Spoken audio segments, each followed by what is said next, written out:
So guys, welcome back to RBR and say hello to the compact beast of the green hell, the new RS3 that smashed the record of the A45S to be the fastest compact car on the Nürburgring. It may share its badge with its predecessors, but Audi say it's a quantum leap in driving agility and dynamics thanks to the new RS torque splitter in the rear, giving us some rear-wheel drive action. However, the headline for me is that surviving 5-cylinder engine so intertwined with Audi's past. Now it meets the practicality and the tech of the new A3 to be what might be the king of hot hatches. Is it? Let's find out today as we explore this, the brand new Audi RS3.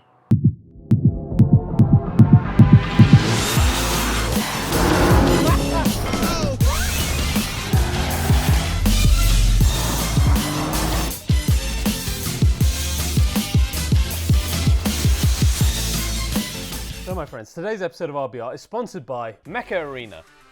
So clearly, I have a mecha obsession. There's simply not enough games out there for someone who likes battling giant robots. There's too many shooting games that don't reward you. Mecha Arena is actually really good because it rewards your skill and your strategy. You've got loads of mechas to choose from. They can all be customized. They've added a new thing called pilots, which helps with that strategy element. But you really get the idea playing this game that skill matters. So if you want to be rewarded playing a shooter, this is the one for you. So like I said, they've added this feature called pilots in the game, and you can get 12 different pilots. You can get rare ones, epic ones, legendary ones. Each have their own skills and traits. So then you can customize your pilots and your mecha and their weapons and really customize the whole thing to your personality and then compete with it. What I love about the game is the mecha designs and how they kind of remind me of mecha that I love in either anime or gaming, etc. from the past. They also have loads of stuff happening. For example, this month they've got Battle Pass Season 7 happening. They've got a new pilot called Oksana who's just come in. They've added these voltaic RPGs that you can add to your mecha and then they stun the enemy and stop them from aiming properly. So lots of stuff consistently being updated as well, which is cool. It's completely free to play on iOS and Android, and as an RBR viewer you get loads of free stuff. So use my QR code or the link in the description below and you'll get $45 worth of extra stuff. For example, you'll get 1 Steel Reaper skin, 500 A coins and 70,000 credits to put toward your game. And if you use my user ID there, you can add me as a friend in the game. So guys, a huge thanks to Mecha Arena for sponsoring this episode. Thank you for supporting our sponsors and I'll see you in the game. So guys, whenever you and I think of a hot hatch, we think of either AMG's A45S or Audi's RS3, and we'd be absolutely right. These are two rivals that have been battling and pushing the power and speed up to the upper echelons of supercars of the past. But these days, the price is also matching supercars of the past as well, with cars like these reaching almost £60,000. However, we now expect that much more from a hot hatch than we did in the past. We expect the ultimate daily with a comfortable ride when you're driving normally, and then at the flick of a switch, be able to catch a super saloon or a supercar. So high expectations of what is essentially, in that sense, quite a lot of bang for buck in a small package. Now this small package paired to Quattro is nothing new for Audi. So Audi started back in 1999 with the Audi S3. This had a 1.8 litre 4-cylinder engine paired to a Quattro system. It shared underpinnings with the then Audi TT, but by all accounts didn't quite have enough power to exploit that system. So then entered in 2010 the first RS3. It had that legendary 5-cylinder engine as we've seen today. This is a 2.5 litre engine that back then was roaring and barking like one of Audi's V10s, thanks to the total lack of any particulate filters like we have today. This car produced 235 brake horsepower and a 0-60 of 4.6 seconds, which were great figures back then. Of course, the styling decidedly RS, so you have the unique front end, unique wheels, you've got carbon fiber reinforced front fenders as well. Sadly though, our rear end only had 2 small twin pipes on the left hand side rather than the iconic 2 big ones that we had in the later generations. But then this car didn't share anything with any VW MQB platform or anything. It was, completely unique in that sense. And this was the car that then spurred AMG onto the idea of creating the rival that came much later, 4 years later, in the A45, which was of course much more powerful back then, which spurred Audi to then release Gen 2 of the RS3. Now this was more of an evolution rather than rewriting the book in everything other than power. So we still have the same engine, we still have the 7-speed gearbox, we still have the same type of Quattro system, However, the power is up now to 362 brake horsepower. The 0 to 60 shortened to 4.3, bettering its rival. The horsepower war's really on here. And then you look at the styling and it looks like a condensed RS6. First of all, with the nice big round pipes that are iconic on the back and the widened arches on the front. Again, it's very RS6 to me, and I love the way this car looks. The facelift then brought on the sedan for the first time as an option as well. So again, a really good generation, but more of an evolution. Our new car seeks to do things a little bit differently this time and not just be an evolution in terms of power. So now, of course, this car does sit on the MQB platform that VW and Audi share. So you will see it on similar type of VW cars or things like the RSQ3. However, with the RS3, so much seems to have been ditched and removed and reforged that this really feels like a Skunk Works project. First, you just look at the body of the car and almost everything is RS3 specific, which is immediately betrayed by the widened front and the widened rear of the hatchback. So the suspension is almost all RS3 specific. On the front, we've got a McPherson strut suspension with RS3 specific pivot bearings, which give it extra 1 degree of negative camber. You've got stronger subframe and stabilizers on the front as well. We've got stiffer lower wishbones that are actually aerodynamically enhanced to provide more air going towards our brakes, which is quite cool. On the rear, we've got a multi-link rear suspension, again, with more of that aforementioned stiffness in the roll bars. Again, we've got more negative camber of 0.5 degree on the rear as well. And then you can also option the adaptive dampers, which will analyze the way that you're driving and change the dampening in milliseconds to suit the driving conditions at the time. And finally, that 25mm drop that gives the car the stance that it has versus the normal A3.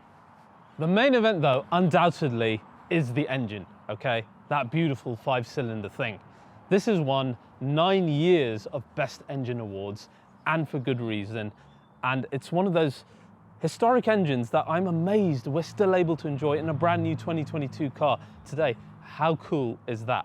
Now, in the RS3, it's been slightly revised, okay? First of all, the firing order is 12453, which gives this car its unique 5-cylinder grumble, which is not just best in class, I think, but probably going to end up being better than the class above with things like the M3 and the next C63 4-cylinder thingy, not really sounding amazing. Again, it's a legendary engine from the past, but it's been revised in this as well. So we get our maximum power, 250 revs earlier, and then on a wider power band, which is going to help the acceleration, which of course it does. This car now produces 400 brake horsepower, 500 Newton meters of torque, and a 0 to 60 of 3.8 seconds for the first time, dipping under 4, which again is pretty damn good. But of course, that makes it not the most powerful. So the horsepower wars seemingly over here, the A45S being the stronger car, but performance still matched absolutely by the RS3. After this, it still links to a 7-speed automatic transmission, which Audi says has been heavily revised to be even quicker on shifts. We will see when we go out on the road what the story with that is. However, the big news, of course, is on the rear axle, and this is the RS torque splitter, as they call it. Their way of saying the rear-wheel drive, much more clever rear axle. This is very, very similar in terms of the hardware to what you would have seen in the Golf R, and indeed in terms of principle when you look at the A45S. So on the rear, we have an electronically controlled multi-disc clutch on each of the drive shafts on the rear that are able to 100% variably control how much power goes to each wheel depending on your driving situation, and it's able to then send 100% to one wheel, and then you get that drift mode, or able to neutralize the handling of the car to then neutralize understeer and make the handling as neutral as possible depending on how you're driving. So this is the quantum leap that they're talking about, and it's what's allowed then the RS3, in sedan form at least, to set that incredible Nürburgring time of 7 minutes and 40 seconds, beating the A45, because compared to the predecessor, this brings forward the handling changes needed and the ability to put down power coming out of a corner that you need for setting lap times. This system allows for more RS-specific driving modes that we'll talk more inside the car. As far as brakes go, we've got larger brakes in the steel brakes than the predecessor, and you can get carbon ceramic brakes as an option, which are only then on the front. Now we have to talk about design, because design is such a huge part now of the RS and the RS3 story. First of all, those lights. They are fantastic, aren't they? You see the R, the S, then the 3, and then the checkered flag logo stays on while you're driving.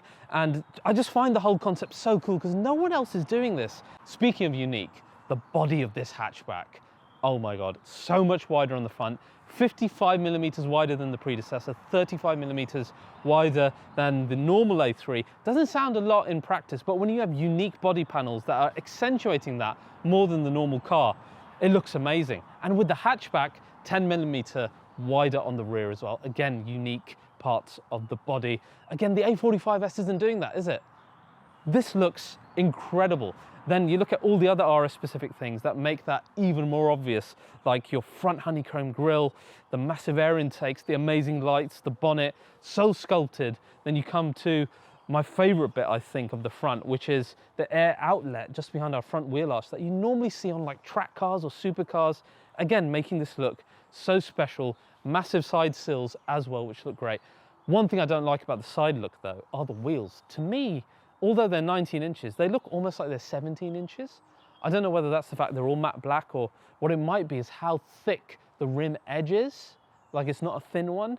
So it's this optical illusion, I don't know. I wish I could have seen like some RS4 or some RS6 style wheels. I think it would have made the whole car look that much better. But still, you know, it looks great, particularly when you look at the rear, and then you look at that rear 3/4, which really accentuates the bulky rear end of the hatchback. You've got the two massive RS pipes, which still sing in a great way. You've got an aggressive lower diffuser, everything coming together, I think, in a way that makes it more aggressive and more sporty than the A45S, despite the fact it doesn't have all the wings, etc. It just looks more muscular, and I love it. And for me, I think the hatchback is the one, thanks to the widened arches. I love saloons, as you know, but a widened hatchback, come on, we all love that. So it looks incredible. So the new RS3, definitely here to fight. It wants to fight AMG, it wants to fight M. It's rewritten its own rule book while keeping that legendary power unit in here. Let's see what that sounds like, and let's also see the interior, which is very actually RS focused from the get-go, and then we'll launch this thing and see how it drives. Right guys, now the press car I had was something called a launch edition, which you could only get at launch, and it had a few weird things. For example, the steering wheel was basically the same one out of the standard S3. The seats were in full Nappa leather, and there was a few other changes which made the car a bit irrelevant for, say, the next few years when you buyers would actually buying the car. And the benefit of the carbon black edition is, first of all, you get the proper steering wheel, because the launch edition, like I said, I don't like that steering wheel. It's like you're sitting in a normal A3. It's such a bizarre decision. Whereas in the rest of the RS3s, you get the nice flat bottom steering wheel, which can be either like this in perforated leather or in the Alcantara. So that was really one of the main reasons that I wanted to show you this one instead, in case you saw that and thought, what the hell is that? Now, the interior of the RS3, immediately, it's just more sporty, okay, than A-Class, than 1 Series. It's not doing the whole luxury thing like those cars are.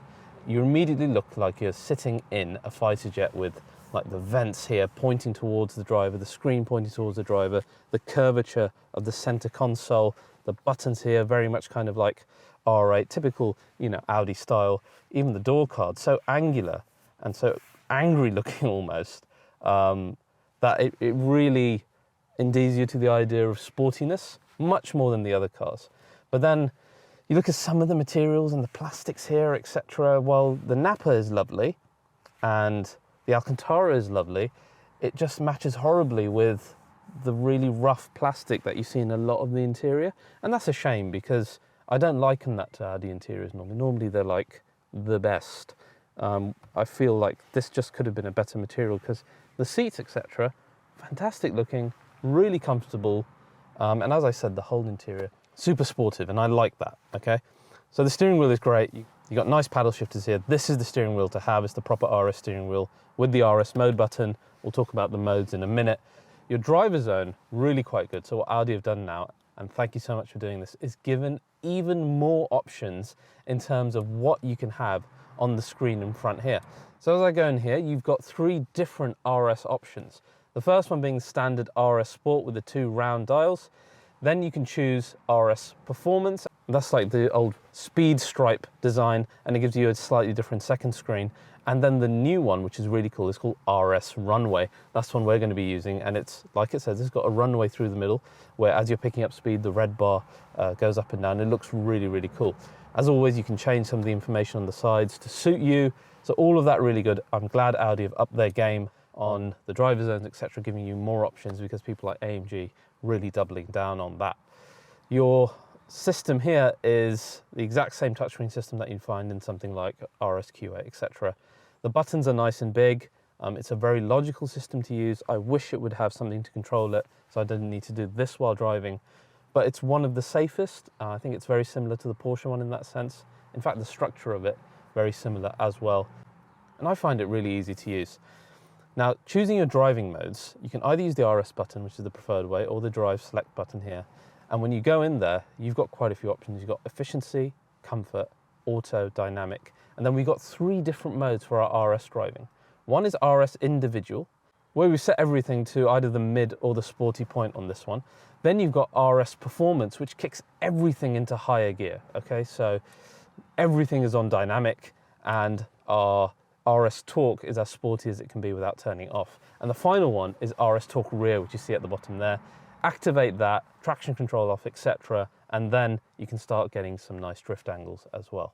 One thing that annoys me about modern interiors in performance cars are these little gear selecty things here. What is this, man? Why can't you just have a normal stick thing? I don't like Golf 8R, 911, you know, all of these iconic cars choosing these silly little things. What are they trying to stop someone from doing on there? The rest of the interior, as I said, really nice. In the back, it feels a little bit cramped, if I'm honest with you. The structure is nice. I love the fact that you've got proper carbon fibre here, which is all matte. That's lovely. Like I said, I like the angles, etc. All of this endears me to the car. I just wish they dealt with some of these plastics, because some of the plastics that are around the vents are really smooth, but then the door stuff. I need to stop talking about the plastics now. Cup holders are quite clever, actually. So they come out like these semicircles, and either you can hide them away or then you can use them for your cups. I thought that was actually quite a clever way of doing that. So good job on that, Audi. I like the fact that your climate control, AC, seat heating, etc. is always there. It's not something that you dive into a menu for like on other Audis. I love the vents on this side. It follows that long vent structure you'd see in like RS4, etc. But these look fantastic. I love the angles on them. Just under there's the Quattro badge set nicely in the carbon. These are nice little highlights in the car, aren't they? Now, let's see what this 5-cylinder sounds like. I'm going to put the car into RS performance mode, and let's turn it on.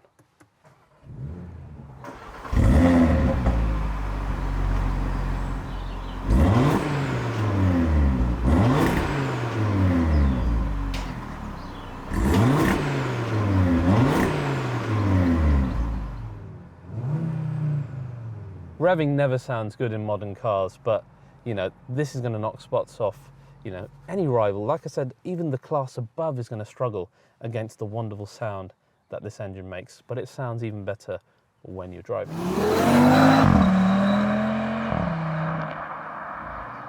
Right guys, here we are in the RS3. I've put it straight into RS individual mode. And I can hear the lovely burbles of the engine even as it goes through gears slowly. Man, it's been a long time since I've driven a new car that has a characterful engine that even when driving slow makes lovely noises as you're changing gear. This is a luxury in itself. I don't care what else we discover today on this car. The fact that this engine is still so characterful, and obviously it would be surviving all the way from 2010, just means so much, especially to old dinosaur petrol heads like me. Right guys, as always, we must start with a launch control. So I've put the car in RS performance now. Let's see what the car does.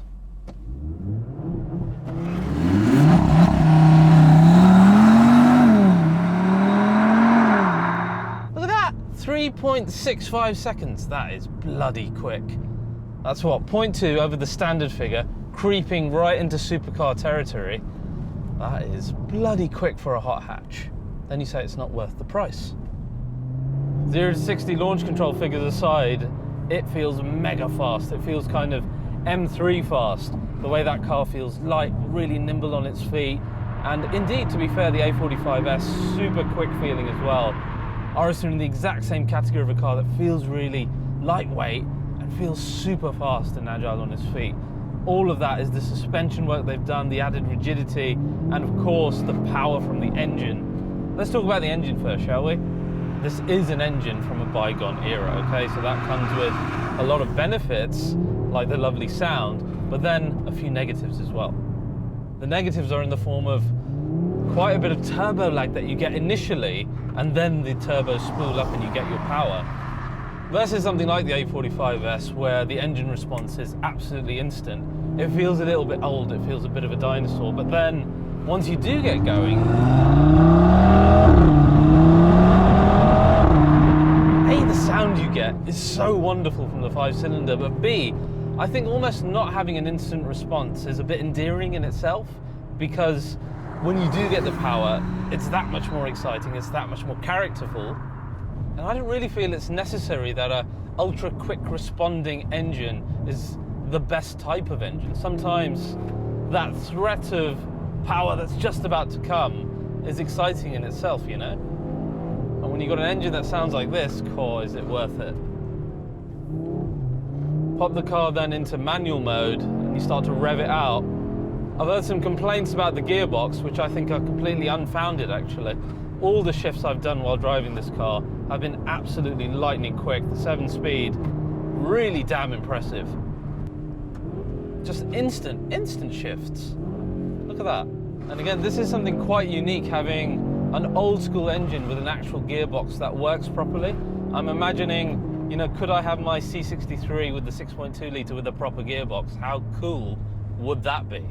But as an Audi fan, you get it in this car. You get the 5-cylinder with a really snappy 7-speed. So I'm hard pressed to think of another combination of old engine, new gearbox that is this effective outside of something like, you know, a Lamborghini Huracan. So this is fun, this is unique, and it's in the compact segment. We're having this type of characterful engine just doesn't happen. And I love the engine, I love the sound. Let's talk about the sound.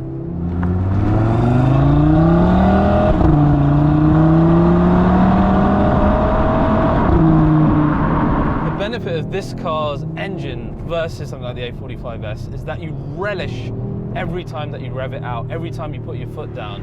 Whereas in that car, it's a tool for a purpose. Here, it's a tool to titillate your private parts. And like I said, very few cars these days that are able to do that. I hope it wins a 10th year of the Best Engine Awards, because this engine really deserves it. Now let's get on to handling, which is a different topic altogether. Now, have they made those leaps in handling? I think the first thing I'm feeling is, in terms of the steering, it's that typical Audi RS vagueness on the front. I can't really get the feedback I want. It's not, you know, it's not delicate. You're having to like fish for what are the wheels doing, and by the time the wheels tell you, it's all a bit too late. This is the thing that always irks me in handling, because it's that one thing that is kind of confidence busting when you're not sure what the front end is doing. You do get in a flow of it, and then you know, start to understand how the car is moving. But initially it just hinders you.